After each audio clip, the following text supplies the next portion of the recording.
Assalamualaikum warahmatullahi wabarakatuh. Saya Muhammad Syahrul Habib ingin membacakan halaman 49 dan 48. Kota tanpa buku. Pernahkah kau ke toko buku, perpustakaan, atau taman bacaan? Tidakkah kau merasa istimewa ketika berada di dalamnya? Di sekelilingmu ada berbagai toko dari dunia nyata dan khayal, tempat yang pernah kau kunjungi dan yang belum, informasi dan cerita dari masa lalu, masa kini, dan masa depan. Semua terpadu, semua berada di dalam genggamanmu. Saat berada di antara buku, tidakkah kau merasa menjadi raja dan ratu? Ruang dan waktu seolah menyatu tanpa batas. Kau bisa terbang melintas sekat negara dan melewati berbagai zaman. Kau bisa menyelam ke dalam samudra, melayang di angkasa, bercanda dengan aneka satwa, dan berkelana di tengah padatnya kota, juga di rimba raya. Kau tahu, buku adalah jendela dunia, kunci pengetahuan, dan pintu wawasan. Muhammad Hatta, sang proklamator, berkata, "Aku rela dipenjara asalkan bersama buku. Karena dengan buku aku bebas." Melalui buku, manusia terbebas dari ketidaktahuan. Tempat-tempat yang dipenuhi buku adalah harapan berkembangnya pengetahuan dan wawasan. Apa jadinya jika kota tanpa buku? Pantaskah dia disebut kota? Di kota itu, mungkin kabar datang dari sumber lain, dari koran, televisi, atau internet.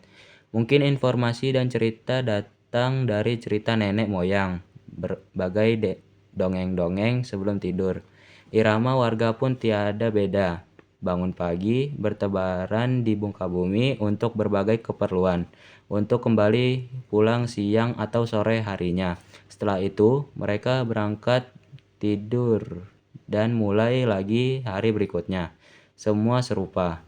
Di kota itu, mungkin ada bangunan bernama perpustakaan. Di dalamnya, buku-buku berderet dalam rak yang tak terjamah. Tiada tangan meraih dan membuka halaman demi halaman dengan sukacita. Mungkin juga ada tumpukan buku di sudut-sudut sekolah yang sepi dan berdebu. Jarang dikunjungi, jarang dibaca. Buku-buku di sana teronggok tanpa nyawa. Bagaimana dengan kotamu?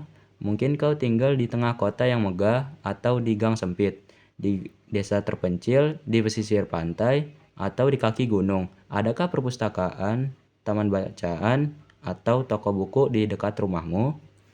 Jika ada, apakah tempat itu menjadi wadah berkumpulnya anak-anak dan warga, menjadi pusat berkembangnya wawasan dan pengetahuan, atau menjadi pajangan?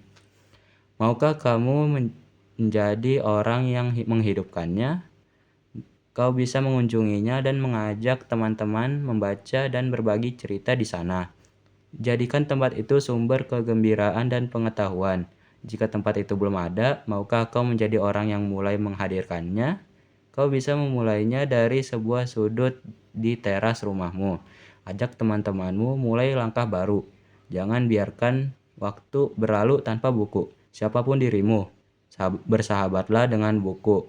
Dia akan menjadi teman setiamu sepanjang waktu. Terima kasih. Wassalamualaikum warahmatullahi wabarakatuh.